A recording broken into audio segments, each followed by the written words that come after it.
Hello tout le monde! Hello! On est contente de vous retrouver dans ce nouvel épisode avec une invitée pour la série Condamnation vs Conviction.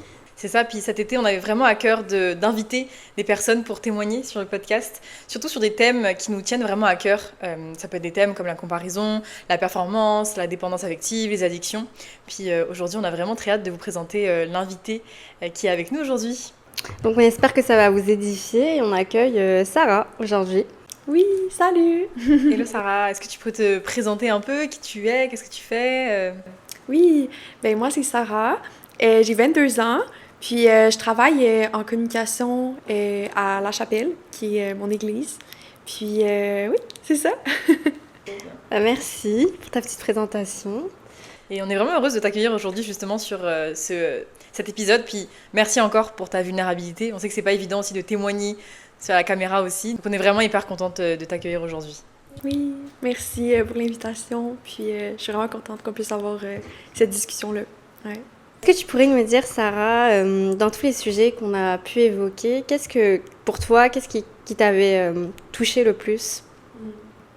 Ouais, en fait, c'est ça. Je pense que il y avait plusieurs sujets qui m'avaient comme touchée quand on avait discuté ensemble. Et ben dans le fond, je pense que une des causes principales, c'est vraiment, ça a été suite à un rejet d'une rupture amoureuse. Puis en fait, j'avais mis beaucoup d'espoir dans cette relation-là. C'était ma première relation, puis pour moi, c'était vraiment comme, ok, c'est comme si ça avait été, je sais pas comment trop dire, là, mais comme, pour moi, c'était définitif que c'était vraiment la personne que Dieu avait pour moi et que j'allais marier cette personne. Puis en fait, ben, après quelques mois, finalement, la relation s'est terminée. Puis c'était pas ma décision. Puis en fait, j'ai vraiment, à ce moment-là, eu l'impression de foncer dans un mur, vraiment de comme, qu'est-ce qui se passe? Comme, j'avais mis beaucoup d'espoir dans cette relation. Et en fait, j'ai réalisé que Dieu, il était plus en haut, à la première place, c'était rendu la personne avec qui j'étais, que j'avais mis sur un piédestal. Puis c'est là que j'ai réalisé que, ok, non, ça fonctionne pas. Puis sur le coup, ça a été vraiment difficile parce que c'est comme, je savais vraiment que Dieu m'avait protégée et qu'en fait, c'était pas sa volonté pour moi. Mais d'un autre côté, j'avais l'impression que Dieu m'avait abandonnée, que j'étais comme, pourquoi que, en fait, t'as permis cette relation, que je pensais que c'était ta volonté, mais qu'au final, ben, du jour au lendemain, ça termine comme ça. Ouais, non, mais je comprends ce que tu veux dire justement par rapport au rejet. Surtout, tu sais, comme quand on met un peu notre identité aussi ou tous nos espoirs dans une relation, à partir du moment où ça se brise, tu sais plus trop qui tu es, tu sais plus trop où tu en es dans ta vie, tu te poses vraiment les questions parce que tu t'envies. Enfin, comment dire ça? Tu t'es vu aussi avec cette personne-là aussi pour toujours et le fait que ce soit plus le cas, bah, ça vraiment ça te chamboule. Puis je peux vraiment comprendre ça. Je te comprends tellement sur ce point quand tu idéalises une situation parce que moi, c'est par exemple par rapport à mon travail que j'avais. Toi, c'est par rapport à une relation amoureuse où t'as idéalisé, puis au final, t'as ressenti du rejet quand ça s'est terminé. Moi, c'était quand j'ai perdu mon travail. Je me suis tellement sentie rejetée et mal après ça parce que je pensais que c'était vraiment le travail que j'allais garder pendant super longtemps, puis que j'allais vraiment construire des choses à travers ça. Puis quand Dieu a décidé d'arrêter ça, c'était vraiment la douche froide, puis c'était horrible à vivre. Ouais. Ouais. Non, ça, sur le coup, c'est comme, t'as l'impression que, ben, en fait, c'est comme une porte fermée, puis t'as l'impression que tout s'écroule, parce que c'était tellement quelque chose qui était important pour toi, puis c'est là que tu réalises comme, ok, c'est où que je mettais, c'était quoi les priorités, en fait, c'est où que je mettais mes espoirs. Tellement, puis justement, ce rejet-là, comment il s'est manifesté aussi bah, dans le reste de ta vie, dans toutes les sphères de ta vie? Parce que j'imagine qu'un rejet entraîne aussi beaucoup d'autres choses aussi dans ta vie et beaucoup d'autres mensonges dans ta vie. Oui, ouais. Ouais, c'est ça. Ça a pas été un chemin facile. C'était vraiment, en fait, j'avais l'impression que cette saison, elle était comme infinie. Parce que, oui, je voyais vraiment le travail de guérison que Dieu faisait dans mon cœur. Plus ça allait, plus je décidais de vraiment me confier en lui, puis le laisser vraiment c'est ça, restaurer tout ce qu'il y avait à restaurer. Ouais. Mais en même temps, il y avait d'autres aspects qui ont été comme des conséquences suite à ce rejet-là, qui n'étaient pas nécessairement des choses que je voyais sur le coup. Je réalisais pas, je pense, que ça venait m'éloigner de Dieu. Mais en fait, c'était comme par exemple, il y a eu beaucoup de distractions, de sans me rendre compte, oui, je me disais, OK, je veux m'asseoir avec Dieu, je veux... Puis au début, c'est vraiment ça que je faisais parce que je savais que j'avais aucune force. Puis je pense que c'est facile quand tu commences à aller un petit peu mieux, ou même quand en fait c'est que des hauts et des bas, d'essayer de te tourner vers d'autres choses pour essayer de comme combler ce manquement-là. Alors qu'au final, je savais au fond que c'était pas quelque chose qui me rapprochait de Dieu. Mais c'est ça, j'étais facilement distraite dans, par exemple, mes relations amicales ou vraiment faire comme des nouvelles rencontres, aller prendre tout le temps des cafés avec des gens. Puis je pense pas que c'est pas mal, c'est juste que j'avais comme pas de limite. C'était juste comme, on dirait, c'était comme, je voulais tout le temps, comme, je sais pas, découvrir des nouvelles personnes. Puis, ouais. Puis autant c'était bon parce que c'était comme, souvent c'était des amitiés chrétiennes, tout ça, qui en fait, ça allait vraiment découler. En fait, c'est comme, c'est bon parce que j'ai appris plus à aller vers les gens aussi, parce qu'avant, j'étais plus réservée. Fait que ça a vraiment été comme une conséquence positive. Mais en même temps, c'est que j'arrivais plus à trouver la balance. Puis même aussi, par exemple, dans mon utilisation des médias sociaux aussi, ça a été quelque chose que ça a été vraiment difficile parce que rapidement, sans m'en rendre compte, par exemple, j'aime beaucoup comme créer du contenu, prendre des photos, tout ça, j'aime beaucoup Instagram. Puis en plus, c'est mon travail. Mais d'un autre côté, c'est comme si j'avais vraiment la difficulté à mettre vraiment la limite entre, OK, qu'est-ce qui est bon, qu'est-ce qui est comme grandissant, puis qu'est-ce qui est trop, puis qu'est-ce qui vient justement pas me faire du bien à mon âme. Fait que ça a été comme des conséquences vraiment de ça, puis beaucoup dans, tu sais, ça, le people pleasing, en fait, mettre beaucoup trop d'accent sur le regard des gens aussi, puis un peu sur comme, c'est ça, l'image que je projetais aux gens en tant que Sarah, qui est chrétienne, qui partage beaucoup sa foi sur les médias sociaux, qui aime écrire, tout ça, parler de Dieu, qui encourage les gens. Mais quand ça allait pas, c'était difficile pour moi de comme faire, c'est ça, la différence entre l'image que je projette, puis d'être vraiment comme vulnérable. J'étais comme vraiment prise dans une spirale de comme plein d'éléments qui, en fait, vraiment venaient me distraire du but, venaient me distraire de être vraiment en paix, près de Dieu. C'est comme...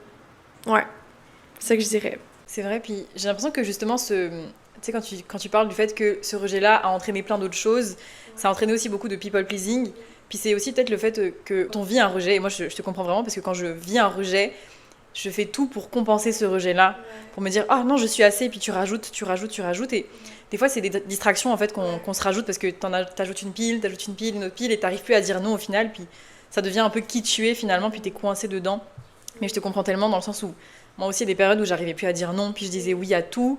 Ouais. Et au final, je savais même plus pourquoi je le faisais, je le disais, puis je me sentais vraiment loin de Dieu également, tu vois, distraite de son appel. Ouais. En fait, c'est un peu comme si tu voulais combler un vide intérieur, parce que tu t'es tellement senti mal que tu mets des choses autres que Dieu à la place pour combler ce vide-là. Ouais. Mais justement, au moment où tu as vécu tout ça, c'était quoi ta perception de toi-même dans tout ça? Ouais, ben, je dirais que c'est vraiment venu affecter ma perception de moi-même. Surtout, ben, le rejet, en fait. Parce que c'est là que, en fait, ben, je suis venue à comme... Au début, j'étais comme, est-ce que c'est moi qui, comme... ben, en fait, qui est pas assez, comme, ou quoi, ou... Est-ce que... c'est ça, comme... Ou même, j'étais comme, est-ce que je vais trouver quelqu'un d'autre, ou des trucs comme ça, de réaliser que, en fait, c'est ça, je mettais mon identité dans ça. Fait que c'est vraiment venu, c'est ça, venir comme me faire questionner sur dans quoi je mets mon identité, mais aussi comme, au final, que c'est pas le regard des autres, ou le regard d'un homme qui viendrait comme venir faire que je suis, je sais pas comment dire, genre acceptée ou non, dans le sens que mon identité, elle est plus que ça.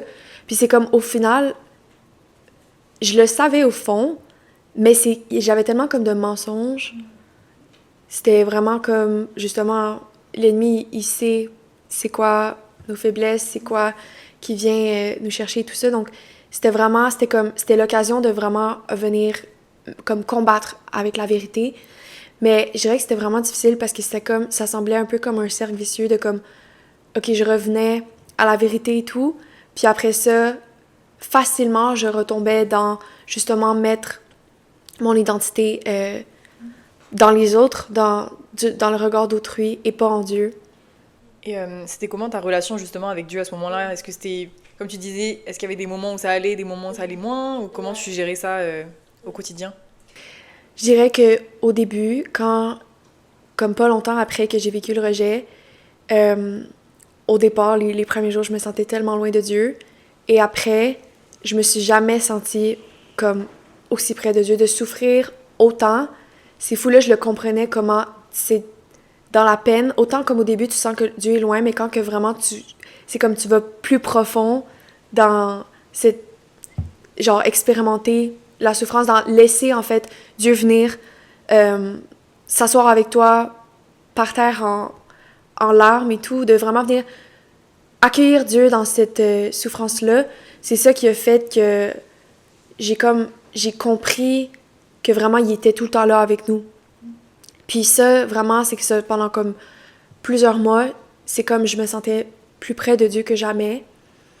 Mais après ça, une fois que justement ça allait mieux, que vraiment, comme Dieu avait fait un travail de guérison, je pense que c'était facile pour moi de justement m'éloigner puis retomber dans les distractions, comme que je disais tantôt. Et le problème, c'est ça en fait, ça m'attristait parce que je le voyais, je finissais toujours par le réaliser, mais je me sentais comme prise justement dans, on dirait, les obligations de, comme, que moi-même je me mettais, et aussi des autres, vraiment dans le people pleasing. Puis ça, c'était vraiment ce qui venait faire que, c'est ça, j'avais de la difficulté à retrouver la paix, comme vraiment le silence avec Dieu. Parce que je mettais pas Dieu en priorité dans mon quotidien. Puis j'avais de la difficulté à, c'est ça, comme venir briser ce cercle vicieux-là. Mais du coup, comme tu dis, ça t'a permis à ce moment-là de t'asseoir avec Dieu, puis vraiment de sentir les choses différemment. Et comment ça a pu renouveler ton identité et comment tu te vois maintenant, ta perception avec Dieu par rapport à tout ça? Mais c'est ça. Je pense que au fur et à mesure, ça a été comme... C'est ça. Un peu à la fois, je réalisais de plus en plus de choses. Puis, en fait, c'est vraiment... En fait, c'est le Saint-Esprit qui me montrait, parce que je le sentais que quand j'avais pas la paix, je me sentais loin de Dieu. C'était pas parce que Dieu il était loin, c'était parce que moi je regardais pas à la bonne place, ou parce que justement, en fait, je réalisais que, ok, mon problème, c'est les distractions. C'est que là, il y a trop de voix, il y a trop de... Tu sais, à la force de tout le temps voir des gens, c'est comme, t'entends plus la voix de Dieu parce que il y a pas assez d'espace pour qu'il puisse te répondre. Puis c'est comme... Ce que j'ai trouvé aussi vraiment difficile, c'est par rapport à mes temps avec Dieu, c'est comme, en fait, j'ai dû réapprendre, en fait, parce que j'étais vraiment, depuis les débuts de ma marche avec Dieu, j'avais comme, on dirait, une façon de voir comment, c'était quoi, genre, prendre mes temps avec Dieu. Puis, je pense que aussi, ça joue un peu avec ce que je disais tantôt par rapport à comme l'image que j'ai sur Instagram, mais... les médias sociaux, en fait, je pense que quand que j'avais pas la force, mettons, de justement ouvrir ma Bible, puis d'être là avec mon petit café, puis ma petite chandelle, puis le petit kit parfait, c'est comme là, je me culpabilisais de, ok, il y a quelque chose qui marche pas, comme si que il y avait quelque chose, c'était pas comme d'habitude, genre. Parce que dans ma tête, c'était comme ça que je devais prendre mes temps avec Dieu, tout devait être comme parfait pour que je puisse être bien puis être comme OK, là je peux me connecter à Dieu. Mais dans le fond, j'ai appris à voir comment que c'était plus que ça, puis c'était oui, tu sais, il faut des temps d'arrêt avec Dieu. Et moi en tout cas, c'est comme ça vraiment que je me sens le plus près de Dieu, c'est quand que je suis vraiment seule avec lui dans le silence, puis vraiment je prends le temps de m'asseoir. Mais j'ai réalisé aussi que c'était comme dans le quotidien, que quand je suis en train de marcher pour aller quelque part ou quoi, ou n'importe quel moment, genre en faisant une tâche quotidienne ou quoi, c'est le moment en fait de réaliser que la présence de Dieu elle est là aussi. Mais ça a été dur comme, puis même encore, c'est vraiment un processus de comme enlever toute la culpabilité et toute justement la condamnation et de pas mettre mon identité dans comme littéralement comment que je passe mes temps avec Dieu ou comment que je pense que il faudrait que je le fasse parce que au final c'est vraiment dans la simplicité. C'est ça que Dieu il veut. Puis je pense qu'il est pas plus satisfait quand que tout est parfait ou quoi. Il veut juste que je vienne comme que je suis dans ma faiblesse en fait, genre. C'est vraiment ça. Puis ça me fait vraiment penser au verset quand je suis faible, je suis fort dans Corinthiens. C'est vraiment ça. Genre, il faut tout le temps que je revienne à ça. Et, ce que tu dis, c'est vraiment. Ça me rejoint vraiment beaucoup parce que des fois aussi, je suis beaucoup dans la performance ou dans la perfection quand je vais passer ce moment avec Dieu, quand je serai mieux mentalement dans la journée. Puis je me distrais au final et j'en viens à ne pas passer de temps du tout avec lui. Mais comme tu dis, c'est vrai que c'est dans la simplicité. C'est pas, ça, on le complique. Ouais, c'est ça. Il n'y a pas un moment parfait, il n'y a pas un endroit parfait, il n'y a pas une chandelle parfaite ou peu importe. Même si ça nous aide aussi énormément, tu vois, quand ça m'aide aussi à connecter avec Dieu. Ça, c'est pas mauvais. Exact, c'est pas mauvais, mais ça, je trouve que ça nous distrait aussi encore plus de chercher la perfection. Oui, exactement. C'est vraiment ça. Ouais. C'est même ça en soi, en fait, c'est une distraction. Mais justement, vraiment, les distractions, c'est vraiment un des plus gros mensonges que je pense tout le monde vit parce que je pense que le diable, il veut nous faire croire qu'on est trop occupé puis qu'on a un emploi du temps tellement rempli ou même il nous distrait partout et n'importe quoi, juste le téléphone. Et je trouve que c'est vraiment le plus gros mensonge universel. Genre, j'avais lu justement dans un livre, c'était je sais pas si vous connaissez The Ruthless Elimination of Hurry. C'est de John Mark Comer, puis c'est par rapport au sabbat, tout ça.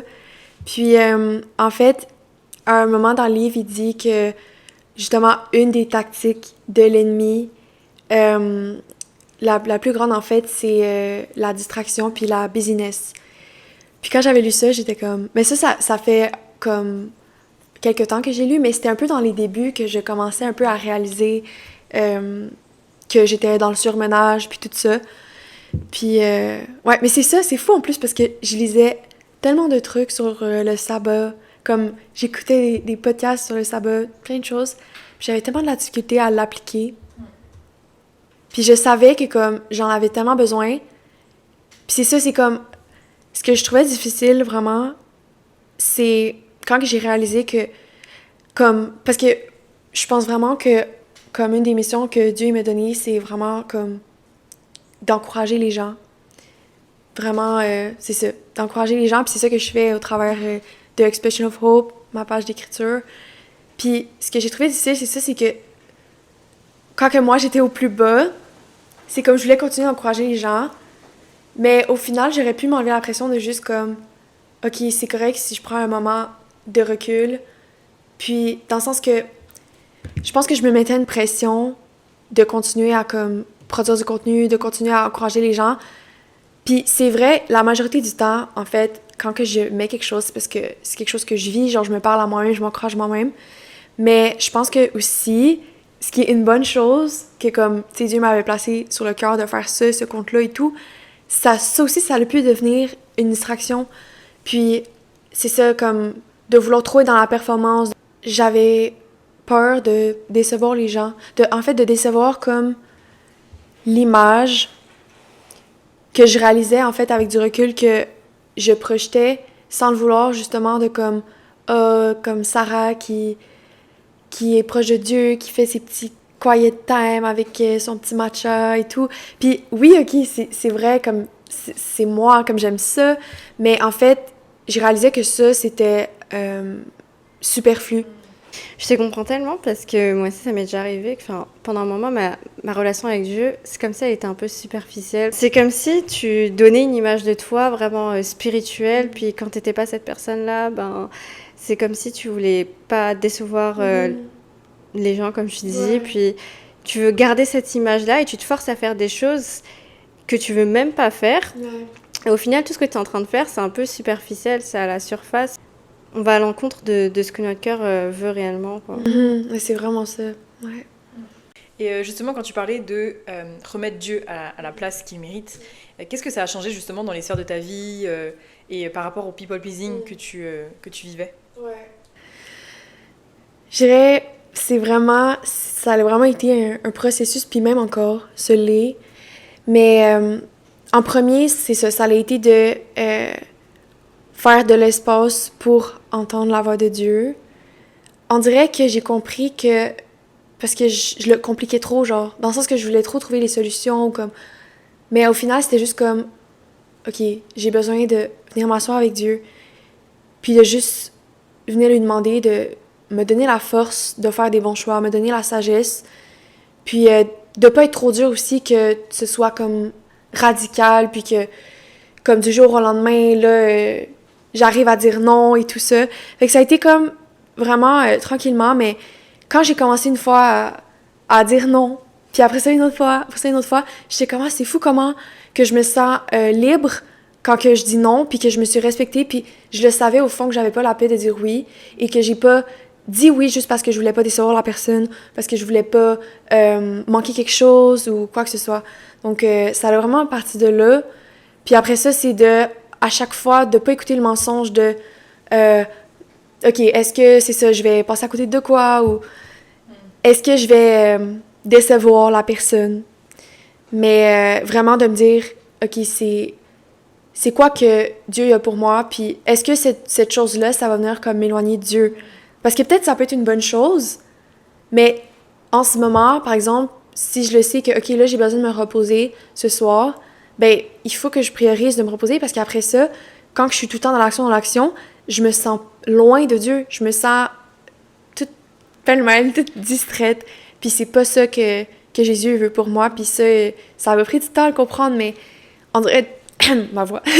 On dirait de l'expérimenter peu à peu, de ressentir cette paix-là quand que je fais le choix, le sacrifice de choisir la bonne part, de m'asseoir avec Jésus. Ben c'est là que je vois à quel point ça vaut la peine, puis à quel point c'est worth it de dire non de dire non aux gens pour comme dire oui à Dieu. Ouais. C'est beau la phrase que tu es en train de dire là, mais et est-ce que justement tu aurais un conseil ou un mot à donner pour encourager toutes les personnes qui nous écoutent et qui peuvent être aussi dans le people pleasing peut-être? Ouais. Ben premièrement, à tous ceux qui se retrouvent dans ce cercle vicieux-là du people pleasing puis du surmenage, vous êtes vraiment pas tout seul. Puis c'est vraiment quelque chose qui peut être difficile aussi, puis je pense que c'est quelque chose en fait que plus de personnes qu'on pense se retrouvent pris dans ce piège-là. Puis c'est ça, je veux juste venir vous encourager puis vous dire qu'il y a de l'espoir, puis que en fait, il faut juste venir inviter Jésus dans cette bataille-là, puis juste venir retrouver la simplicité avec lui. Puis vraiment juste d'être honnête avec lui, puis de lui demander l'aide, puis aussi de se rappeler vraiment surtout de sa grâce. Ça, c'est quelque chose à tous les jours, je réalise qu'à chaque fois, je dois revenir dans « OK, c'est pas moi, comment je voudrais être dans la perfection, mais vraiment comment que Jésus me voit et comment que sa grâce, elle est disponible pour moi chaque jour et plusieurs fois par jour. » Fait que, ouais, de vraiment se rappeler la vérité de Jésus. Puis, ça commence aussi par parler à Dieu, l'inviter dans chaque petit moment, puis aussi vraiment passer du temps dans sa parole, parce que c'est ça qui nous rapproche de sa vérité, puis de lui, puis de sa présence.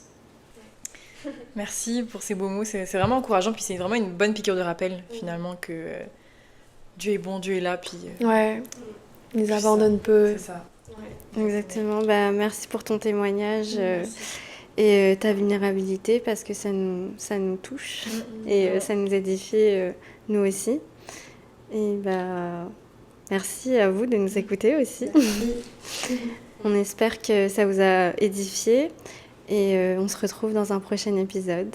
Bye. Bye.